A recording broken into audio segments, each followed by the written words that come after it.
What's a constant message that we've heard when it comes to carbon emissions? Our gas and diesel powered cars and trucks, they're bad. Electric vehicles are the future. But what if the electric grid falls? In what seems like planned attacks, multiple electric grids, power grids across the country have been taken out, and they're leaving thousands of Americans in the dark, even in the cold. Now, if you're living off of an IRA, Roth IRA, 401k, don't worry, since the omnibus spending bill includes a provision for people to tap into their retirement funds early. I guess they realized that more people are filing for financial hardship. Or did they expect this to happen? That's a good question. Inflation is far from over as the omnibus bill is worth $1.7 trillion. Is there a chance that this contributes further to inflation? Now, before I continue, please take a second, drop a like for the video. I really appreciate that. And if you are in need of your daily dose of the truth when it comes to the stock market, Washington, D.C., passive income, Social Security like SSI and SSDI, money-making opportunities, and everything that affects your wallets, make sure to subscribe to the channel. All right, guys. Oh, and by the way, if you own a home, make sure your home is protected. Get your free home warranty quote. The link is in the description down below. So the Federal Reserve wants to soften the labor market. That is no secret. They told us. They admitted it. Jerome Powell said it on national television. Expect a softer labor market because inflation's just too high. That means layoffs, guys. That means people losing their jobs. This means people losing access to fixed cash flow and income. Suffering for those who live paycheck to paycheck, all that's going to happen. But the job market seems to be strong, even though we know that some of the numbers have been, let's just say, fudged or manipulated. The top job gains have been seen in leisure and hospitality for months now. But look at what the future holds. Some restaurant chains are now investing in robots. You got Chipotle testing whether one can make a tortilla chip. Sweetgreen is already planning to automate salad making in 2 of their locations, and Starbucks, they want their equipment to lessen workload for their baristas. Remember when they talked about layoffs? Well, they're coming, and so is automation. But we may be afforded some time before everyone adapts to more robotics in restaurants. Started the idea around how could we use technology and artificial intelligence to be a better predictor of when we might run out of chips and find better ways or times throughout the day to make them.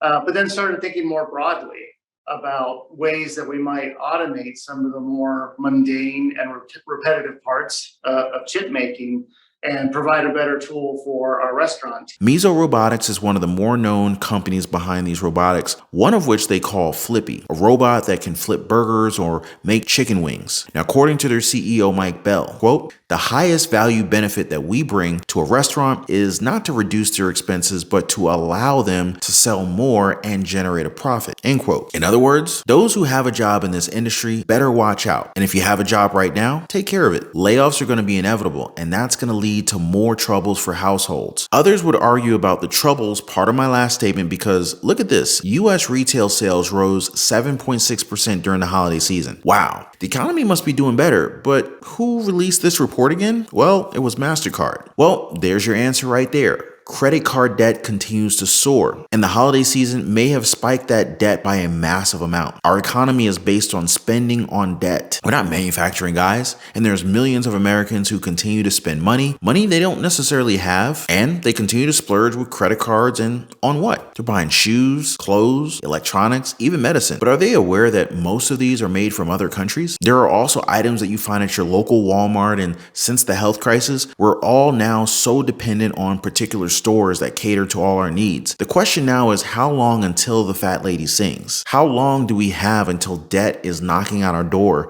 ready to bust it down? We're already talking about doors, so let's go ahead and size up the housing market, shall we? So the economy's strength has been based on the market, and sad to say it is slipping. Prices continue to fall. Investors in the housing and flipping market of real estate, they're going to get crushed. I saw this interesting article that showed just how dire the situation is for the housing market. They took a few places where the month-to-month drops were bad, and they checked for the peaks from May to July. Well, check this out. San Francisco Bay Area, down 13%. Seattle, 12.2%. San Diego, 8.5%. Denver, 6.7%. All the way down to Las Vegas at 5.2%. The bubble is bursting, guys. There's no denying it. Housing, it's an essential need, for sure. But what happens if you're not even safe at home? The recent blizzards have shown just that as families scramble to find food and essentials in Buffalo, New York. Now, if this doesn't add to the call for people to start preparing for these kinds of situations, I don't know what does. It doesn't even need to be a ridiculous amount of food or water for preparation, just enough to last a week or two. We all have to start somewhere. Some may say that, they're good when it comes to cash. Well, great. But what if the stores are not open? What if they've been looted and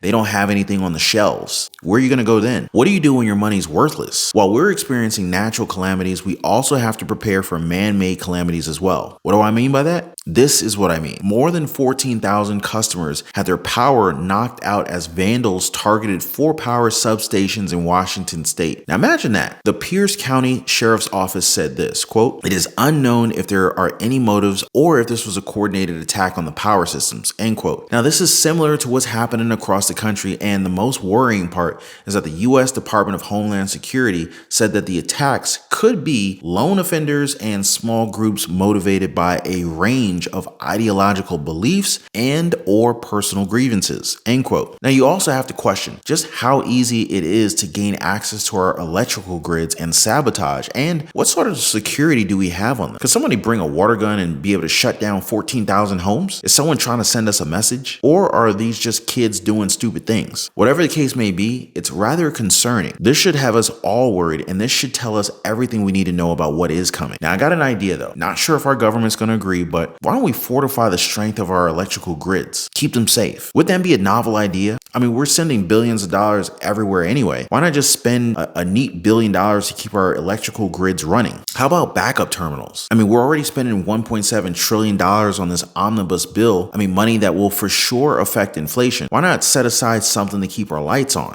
Nah, that probably makes too much sense. We're going to hear all sorts of talk about the economy doing well or how much more they've shaved off of inflation. Sure, they can say anything they want to the media. The masses may fall for it, but you and I are very aware of our budgets. We know how much we make and we know how much we spend. We also know how much we save and invest. We have been spreading our wallets thinner and thinner, month after month. And you could be buying your stuff from Target, Walmart, Costco, Home Depot. It doesn't change the fact that you're going to be doing more spending. You're going to spend more dollars today compared to a few years ago. This is a fact. And no report or speech will make us spend any less. A new retirement rule actually sounds like it's going to help. It's part of this omnibus bill too, and it's gonna waive a 10% early withdrawal tax penalty for savers who pull up to $1,000 for a 401k or individual retirement account. So this can be reported as a financial hardship. So they're making it easier for people to tap into their 401k and retirement account funds. Does that sound like we're doing okay? I guess the better question would be, what can we do about it? Well, budgeting for starters. That is a great skill to have. Now I'm willing to teach you guys if you want me to. And not just that. If you're thinking about making passive income, maybe in the stock market or real estate, or maybe you're the type of person who wants to generate multiple streams of income through side hustles or small businesses, I may be the guy that you need to help you get over your financial hurdles. Feel free to get in contact with me. You can join our Patreon family community. The link is in the description down below. Hope to hear from you guys soon. But before I go, please